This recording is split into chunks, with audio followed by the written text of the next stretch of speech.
Tinukoy ni Batangas 1st District Representative Leandro Legarda Leviste ang anya ay pumipili noon para ipanalo ang bidder sa mga flood control project ng DPWH. Batay anya yan sa sinabi sa kanya ng inireklamo niyang DPWH engineer. At nakatutok si Ian Cruz. Tumagilid na ang diking ito sa bahagi ng Pansipit River na sakop ng Lemery, Batangas. Bumitaw na kasi sa kinakabitang konkreto ang ikinabit na sheet pile. Peligroso tuloy ang bahagi ng dike na dinaraanan ng mga residente.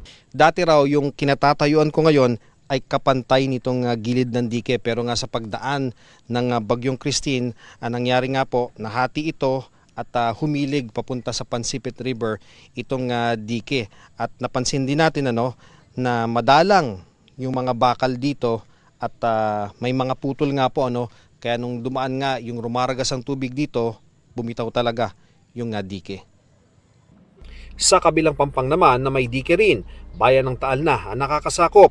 Sabay lang umanong ginawa ang parehong dike, pero sira na ito bago pa humagupit ang Bagyong Christine no October 2024. Lumala lang ang sira dahil sa bagyo. Sa dami naman dumadaan dito, tsaka yung mga estudyante dito rin nadaan para po pumasok sa school na yun. Shortcut kasi nadaan to. Minsan, maakyat sila, wala naman hagdanan. Basta tiyaga lang, basta akyat. Baka kako yung mga dumadaan to, yung mga aksidente. Kabilang ang mga flood control project sa Pansipit River sa mga iniimbestigahan ng first-time congressman ng unang distrito ng Batangas na si Leandro Legarda Leviste.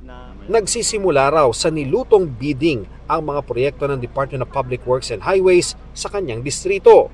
Ang sinabi sa akin ni DE ay sila ay nag-advertise ng mga projects for bidding. May mga contractors na bumibili ng mga documents, nag-uusap-usap daw sila para yung isa na na-identify ay manalo. At ang pumipili umano noon ng mananalo na sinabi umano sa kanya nang ipinaaresto niyang si DPWH District Engineer Abelardo Calalo. Ay yung pinalitan kong congressman. Pinalitan niya si dating swimming Olympian Eric Buhain na naupong congressman ng 1st District ng Batangas mula 2022. Sinisika pa naming kunin ang panig ni Buhain.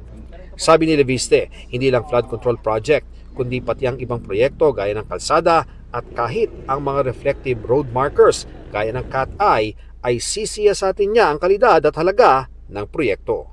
Para sa GMA Integrated News, Ian Cruz, nakatutok, 24 oras.